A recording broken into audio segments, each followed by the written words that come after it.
A counselor and a therapist try to talk to Drake. So apparently the internet likes when I take a song or an artist and throw a therapist mental health reflection on it. I did it with Biebs at Coachella, and then Noah Kahan's new record. And somebody was like, yo, Drake came out with a new record. You need to listen to the first song and do one of your therapist reactions. So we'll see if the internet likes it or if I'm just going to make a fool of myself. Let's go to this first song. Old Drake or new Drake? I have to father my mother and treat my son's grandfather like my older brother. The sky's a... What? Yo, the first line? What? I'm an only child, no one could have made another. I have to father my mother and treat my son's grandfather like my older brother. Bro, I had to father my mother and treat my son's grandfather, his dad, like an older brother? Drake, you've either been in some therapy or you might need it, because I don't know if you know much about like the genogram or like attachment or parent-child dynamics, but bro, you just laid out some complicated dynamics. I don't have anything to say. So I just listened to the Drake album, but what I noticed, he's turned into the old nigga at the club. Two most revealing words on Drake's new album: dig deeper.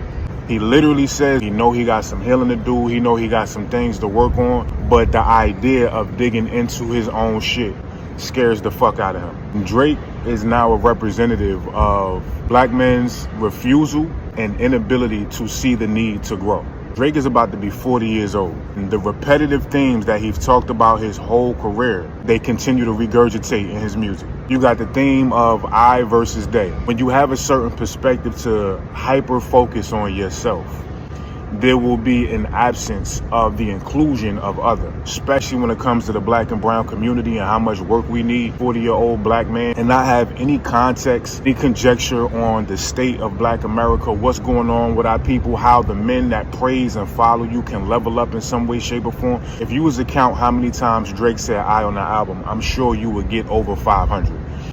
And with the I attached to it is hubris, arrogance, and victimhood. Those are the main themes that prop up his idea of himself and how he presents himself to the world. When he speaks of they, it's not in a way of building people up, it's in a way of blame. Y'all did this to me. Y'all switched sides on me. Stabbed me in my back. Victimhood and blame, because he's been in the corner of his ego being fragile. For the first time in his life, we done seen the cool knocked out a nigga bop.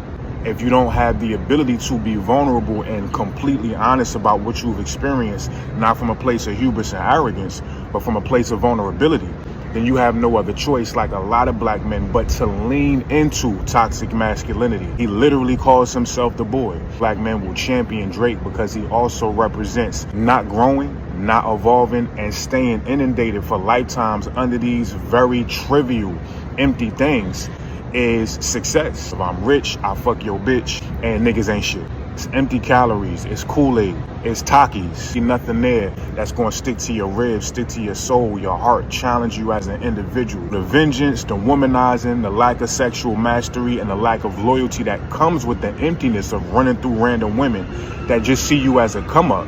It's the self-fulfilling cycle of what many black men, especially in America, are going through in this day and age.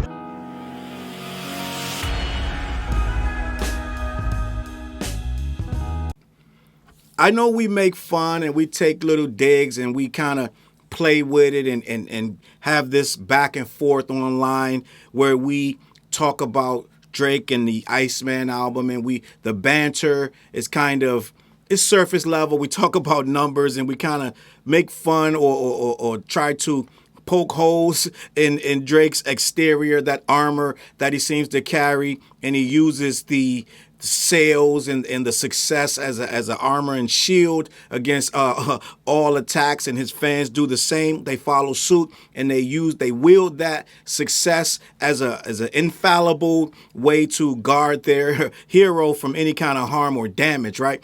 And for a time, I guess that's good, but I think we do have this underlying current that we rarely address, right? We rarely talk about it. We kind of say in the comments, people mention here and there that Drake needs to grow up, but for the most part, most of the banter between pro Drake and like they like to call it now, they just decided this new term, anti Drake, right? I guess I don't know if I fall into that or not, but I guess they're trying to put me in that box. But when we talk about the culture as a whole, and we talk about just manhood as a whole, we talk about being black, we talk about being rappers, we talk about just being just good human beings. That part gets left out of the conversation way more often than it should. And some of the things that we see Drake portray, as such as the manosphere and the red pillism stuff that some of us try to tag on them, and a lot of the womanizing and the just outright, I want to say, just the lack of commitment, right? We see it.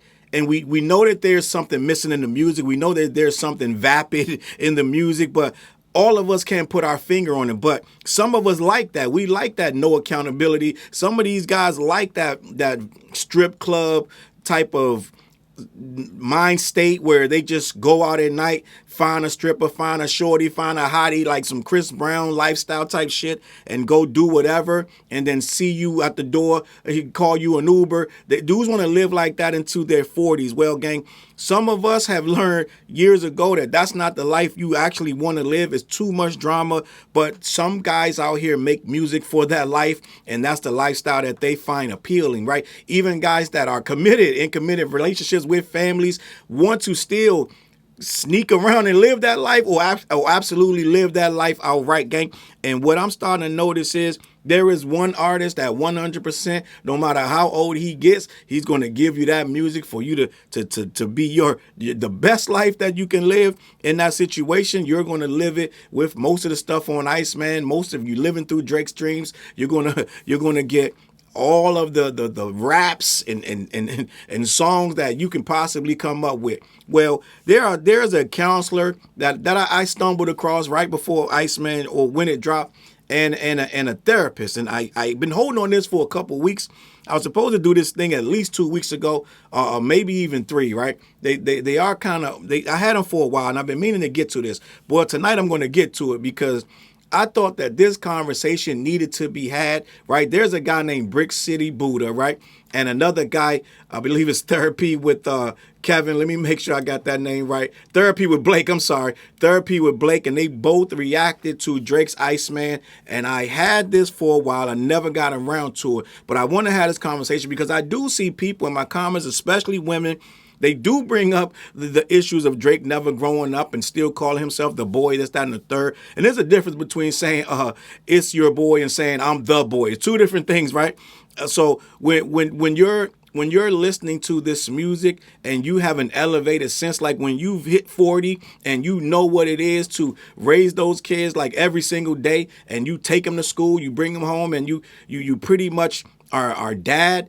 It's a lot of stuff that you don't do anymore. A lot of this stuff in this music, and I get it. You're going to say, Challz, well, you still listening to these guys rap about killing and this, that, and the third. Well, that's entertainment. All of it's entertainment. But at the end of the day, the odds of me going out and sleeping with somebody, listening to a guy that's pushing a whole lot of misogynistic stuff is way higher than somebody going out killing somebody, gang. Let's just be honest. So you can go listen to drug dealer music and stuff of that nature, where it's more of, you know that it's entertainment. You know it's more so just perpetuating an action-filled lifestyle, more of a, like I'd like to call it, power music. So we can listen to that hardcore stuff. Don't mean we're going to act out on it, but there's a lot of guys that's going to be super childish and not grow up, and they will act out on it because the music reflects that, okay? A guy can go to work every day and not sell drugs and shoot somebody, this, that, and the third, but at the same time, a guy that's trying to be a certified lover boy,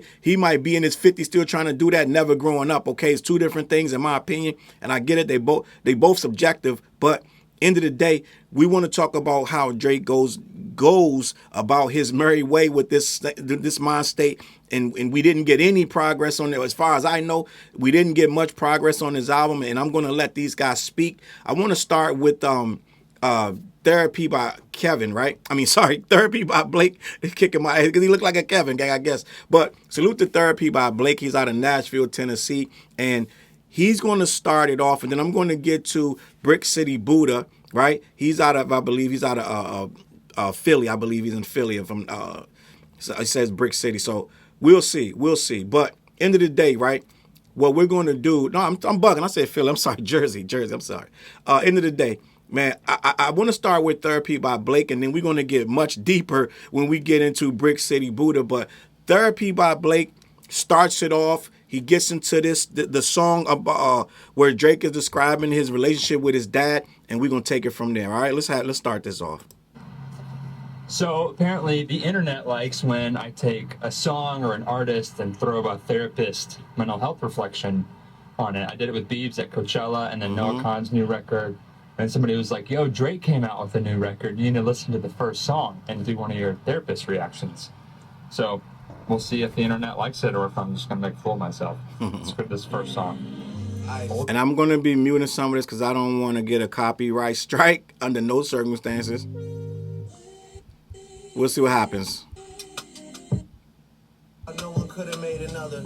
I have to father my mother and treat my son's grandfather like my older brother. Yeah, so he gonna kick into that real quick. Yo, the first line? What? I'm an only child, no one could have made another. Okay. I have to father my mother and treat my son's grandfather like my older brother.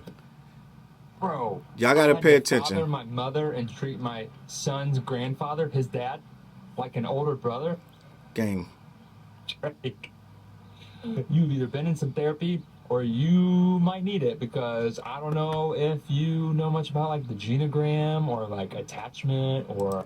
Let's start there. So the genogram, that's a visual, highly detailed family tree used to map hereditary patterns, psychological factors, and relationship dynamics across multiple generations.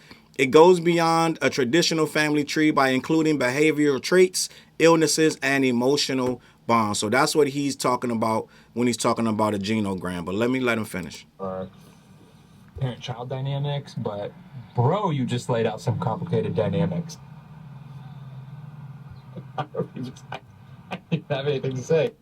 So he really ain't had much to say, but I wanted to start it there because we're talking about a guy that just literally said he didn't know if he was going to treat his dad like his older brother. Gang, that is not cool. That is weird, and we starting there. Drake is revealing, believe it or not. We've been calling him out for not being too open and honest, and I guess on this particular track, oh yeah, he laid out that's a real problem, because your dad being confused for your older brother says a lot. That means he's kind of like, he needs some kind of help as well, and he's kind of putting you in a very serious situation, okay? That right there may be a stunted growth issue that Drake needs to discuss further with someone who can actually help him, gang. But now I want to switch over to my guy, Brick City. And I believe that Brick City is, I believe we're talking about Jersey when we're talking about Brick City. Let me see. It doesn't say for sure, but salute to Brick City. I want to bring this up because what he said, gang, this is much deeper. It has much more substance, and it's speaking to a lot more men that I know and men that we all know when they listen to this music. Right? I do know some responsible men that listen to Drake, but there are men who 100% live their lives vicariously and otherwise through Drake, and they really live this music, and the music is, let's just be honest, gang, it is a lot of debauchery going on. And we just heard Sauce Walker telling you that he got a girl that every time Drake come to town, Drake is giving this girl money. So it's a lot of tricking going on. It's a lot going on in this guy's music and in his real life. And there are guys who watch this guy closely with the gambling, with the nonstop complaining and still talking about the battle and everybody who did him wrong. Gang, it is a lot going on. So let me let Brick City do his part, and we're going to listen to it and we're going to break it down. Nigga at the club. Two most revealing words. Hey, yo, my life is like... Alright, so I just listened to the Drake album, but what I noticed, he's turned into the old nigga at the club. Two most revealing words on Drake's new album. Dig deeper. He literally says he know he got some healing to do, he know he got some things to work on, but the idea of digging into his own shit scares the fuck out of him. Right there, the dig deeper thing. When I heard that, it kind of shocked me. I was kind of thrown aback. I'm like, Why do you hate the word dig deeper, gang? That's what we here for. We on this earth for something, gang. It's to find out what we capable of and what we're supposed to do and not do. We're supposed to be learning. You can't be 40 scared to dig deeper. That's what you actually supposed to be telling yourself that. 40 shouldn't have to tell you that, gang. But let me continue. Drake is now a representative of black men's refusal and inability to see the need to grow. Drake is about to be 40 years old. And the repetitive themes that he's talked about his whole career, they continue to regurgitate in his music. You got the theme of I versus they. When you have a certain perspective to hyper focus on yourself, there will be an absence of the inclusion of others. Right there. Now that we see that with almost every release, the leaks, almost everything post battle, everything leading up to Iceman and on Iceman it is still this they did this, they did that.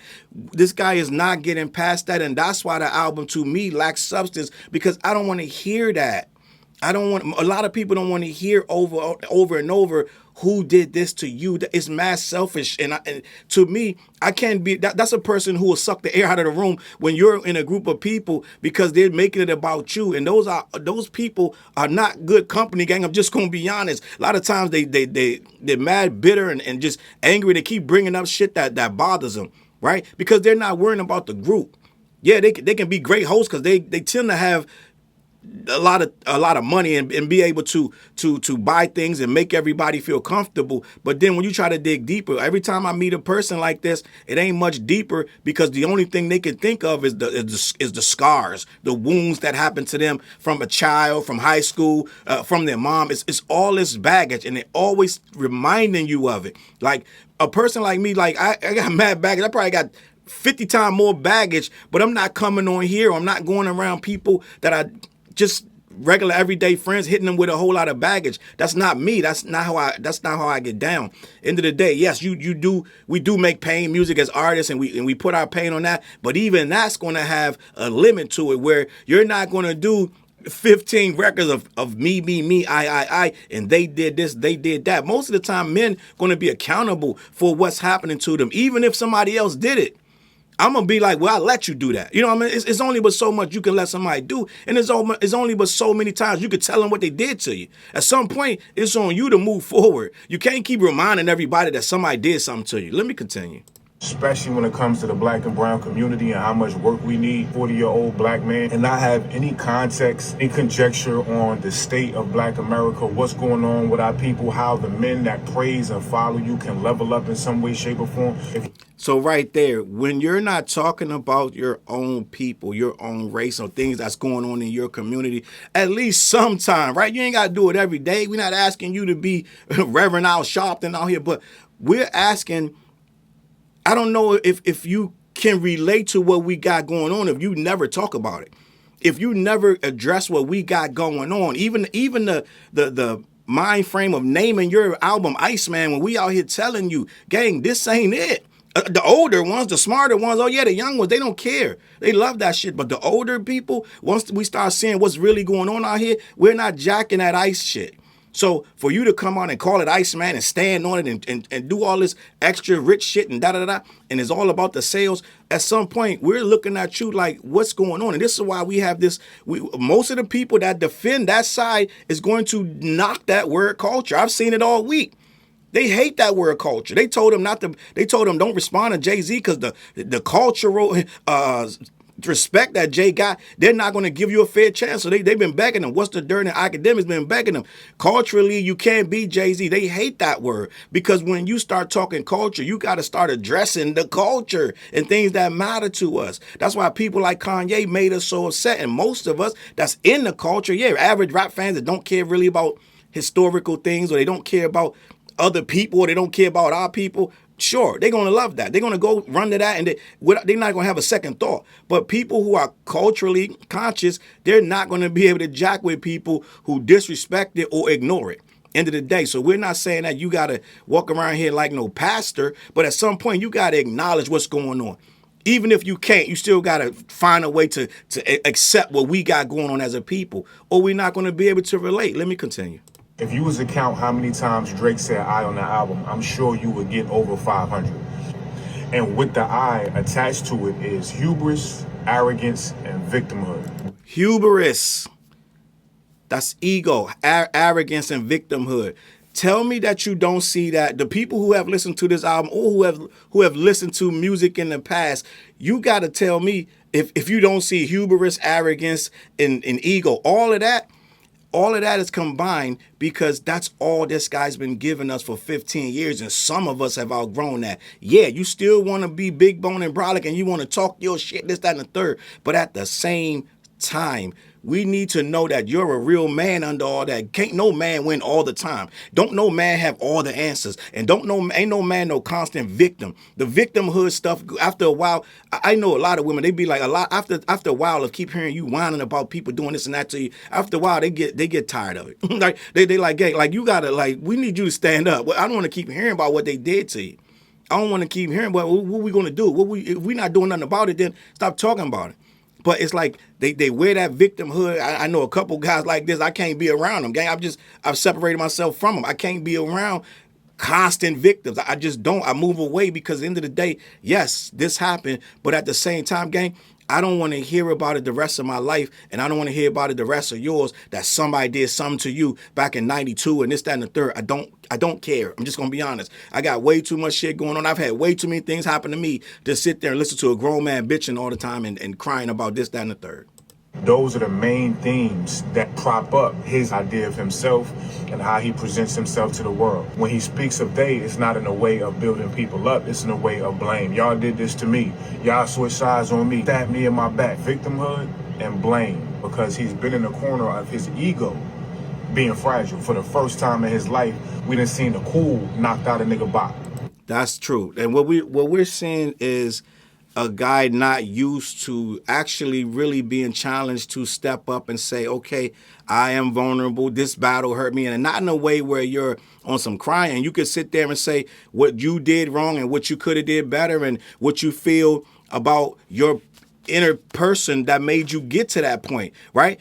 This whole battle didn't just start by itself. It didn't start in a vacuum, gang. You've been going back and forth for years with this guy. You've been going back and forth with a lot of guys. They talking about 20v1. They really could have got 40 v1, because there's a lot of guys that feel a way, that feel like their girl was approached or taken from them, this, that, and the third. And there's a lot of things. People feel like their music was taken. People got a lot of problems with this guy. And if you look at the big picture, some of this stuff, you could, I don't know, I've listened to quite a bit of Drake, believe it or not. I've listened to it as it got more and more, as we got closer to right now, less and less I've listened to, but I've listened to quite a few of his records, and it never gets any deeper than the surface level.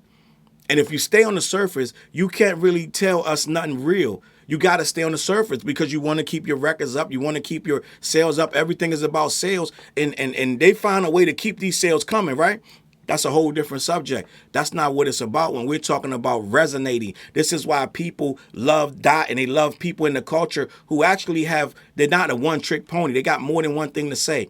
And it ain't the occasional blurb where they kind of confess something. It's more of a consistent thing where you can walk through their albums and see how they've grown and how they've changed and what hurt them, what didn't hurt them, and how they could be better men. We don't get a lot of that out of Drake. You may get it here and there, but it's not a lot of that. And I'm not telling you what to do. I'm just explaining to you why we feel this way. If you don't have the ability to be vulnerable and completely honest about what you've experienced, not from a place of hubris and arrogance, but from a place of vulnerability, then you have no other choice, like a lot of black men, but to lean into toxic masculinity. He literally calls himself the boy. Black men will champion Drake because he also represents not growing, not evolving, and staying inundated for lifetimes under these very trivial, empty things. Right there. So what he's saying is and I said this a few weeks ago, I said he ain't been through really nothing. If you peel back the layers, if you listen to Iceman, you got to understand this guy is complaining about next to nothing. LeBron went to the pop out. This guy did this. That guy. It's trivial. It's literally trivial, gang. It's not. It's grown men out here that ain't got no home, gang. Like it's people living on the street, gang. He ain't really been through. This guy's like right now in full on beef, murder beef. It's guys that's sitting in prison for 16 years. He haven't been through nothing really in the black experience, gang. Let's just be honest. He don't even talk politics. He don't even get into that. Gang, it's so many things that could be going on with bro, and bro biggest problem is LeBron and DeMar DeRozan and K-Dot said some really mean things about him in a rap record, gang. This is nothing, and his lawsuit got overturned. He's mad at his label. Nigga got $400 million, but he's mad, gang. You gotta understand what's going on. It really ain't. It's surface level. It's goony Google. It's not nothing real. So you really can't say this guy has been through shit. If I talk to an average Drake fan, I guarantee you they'll trump up. They'll make it like this dude on his deathbed, gang.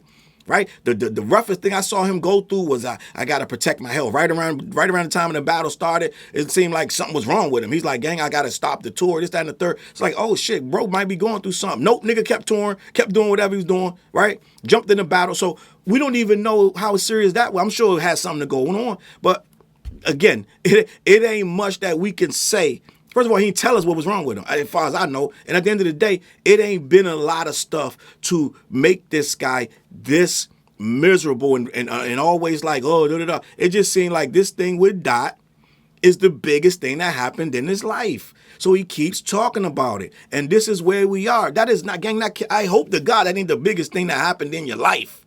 I really pray to God that battle is not the biggest thing that happened in your life. And if it's not, then you need to be rapping about the other stuff, because you got 4 or 5 records dedicated to this guy. You still talking more than that. You still talking about this battle. And that's what I'm telling you, gang. It's like, it's trivial things. In the scheme of things, the battle's trivial. You're still the biggest star in the world. You still got millions and billions of streams. You're still making hundreds of millions of dollars. This battle, you shouldn't even be thinking about that. There shouldn't be not one rhyme on here. The battle's over. You still make a shit ton of money. You still got a bunch of girlies. Like, it shouldn't be nothing about the battle. So I'm trying to figure out why you're still talking about it. You know why? Because that's the biggest thing that happened to him. The dude been rich forever. He don't have nothing to cling to except for this nonsense. Let me continue. Is success. If I'm rich, I'll fuck your bitch, and niggas ain't shit. It's empty calories, it's Kool-Aid, it's Takis. See nothing there that's gonna stick to your ribs, stick to your soul, your heart, challenge you as an individual. The vengeance. So the thing about that too, right? What we're getting, right? What we're getting with this whole thing, and I'm gonna leave it right there because something happened to the video. I guess it ended.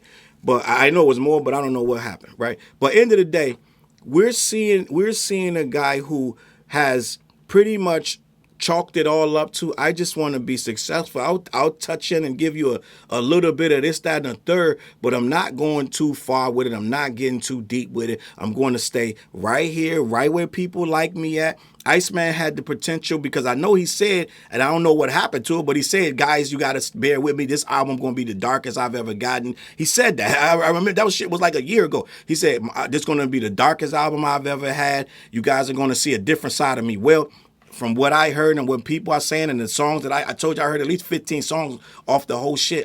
Like at least 15. I heard a bunch I saw the videos. I heard some records. I haven't heard no dark, deep, inner feelings. You get these little blurbs and this, that, and the third. We'll throw something out there about his dad, this and that. But what about you, gang? What's going on with you? Okay, so at the end of the day, now I'm not telling you nothing. Do what you want to do. You ain't got to listen to me, right? You ain't got to listen to old Challz, right? But what I'm saying is, end of the day, when this legacy is over and this is all said and done, and you got a bunch of music where it's going to be booty shaking and dancing, this, that, and the third, it's whatever you want, but that legacy going to have some stick to your rib shit. The hits is cool, but the stuff that people really respect is the stuff that really hit them and it made them think. It made them think, and I get it. Everybody don't want to think, but when you really talking legacy, right? This is why the guy don't even submit to the Grammys no more, because they want legacy sound and shit. Let's just be honest. And he's not trying to make that, so he won't submit because he don't even want to get played no more because they're not picking him, right? So at the end of the day, you want that legacy sound and stuff, that stuff that people in the culture gonna say da-da-da, because you do this for the culture, right? Yeah, you want the money, you want the accolades, you want all this, that, and the third, but his heart, he really want us to accept him. That's what he really want. You can say with all that, they can say all that shit about these streams, this, that, and the third. That dude wants the streams, he wants the money, the accolades, but at the end of the day, this is why he's rapping. He wants the culture to accept him. And that's not going to happen until you accept yourself and you understand, I have a lot going on, but it may not be as deep as what these other guys got going on, but to me, it's a lot. And there's a lot more in there that you're not dealing with, in my opinion. Because the music I'm hearing, it's all about trying to show that you're unfazed, you're unbothered when you clearly are. I'm going to leave it at that, man. Listen, let me know what you think in the comments. CLBMG. Head on over to black-yeti.com. Let them know who sent you. They ship all over the continental U.S. Every Wednesday night, we go live on the What Show, me, TJ, and Fliz. Tap in about 9:15, 9:30. All right? I got the Patreon up. You can join for free over there on Patreon. Search Challz Brown. I do stuff for the subscribers as well. So lock in, tap in. We keep it popping over there. The morning show, 8:30 every weekday morning. Lock in with me. I'm on my 7th episode, I believe. 8 o'clock, 8 a.m. All right, Eastern time. Lock in. And last but not least, Peanut Butter Tim's Off the Web Project, me, TJ, and Fliz. That album is barking, gang. Go check it out. It's on all streaming platforms. All right, hit the like button, hit the subscribe, share. All right, and I think that's it, man. Listen, I'm out of here. I'm going to catch y'all on that flip side. Peace. Look, mission impossible to drop a few lines without dropping old times when Southern Hill was still a gold mine. When pistol grips was my shit and I sold mine. When Alias was not a show and they told mine. Elevate your mind with high quality THC infused products. BlackYeti.com. Black-Yeti.com.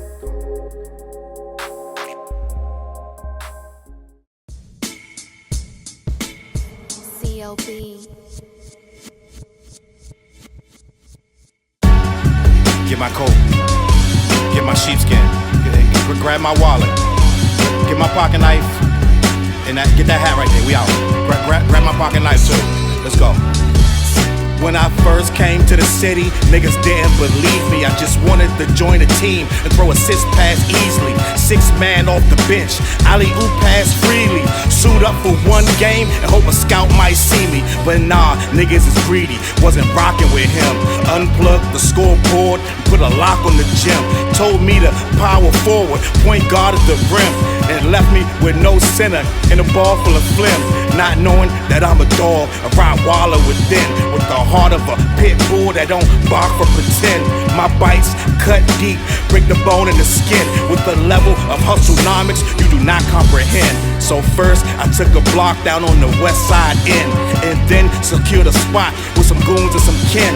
And then sent out some flyers, let the games begin. And in 6 months time, the city like that's him. Oh yeah, he the one that moved the hustle to the burbs. And yeah, he the one that knocked the hustlers off the curb. And yeah, he the one that set up shop without a word. And he the one that got it cracking. And all he did was rapping by the Hooters. I kept killers from being shooters.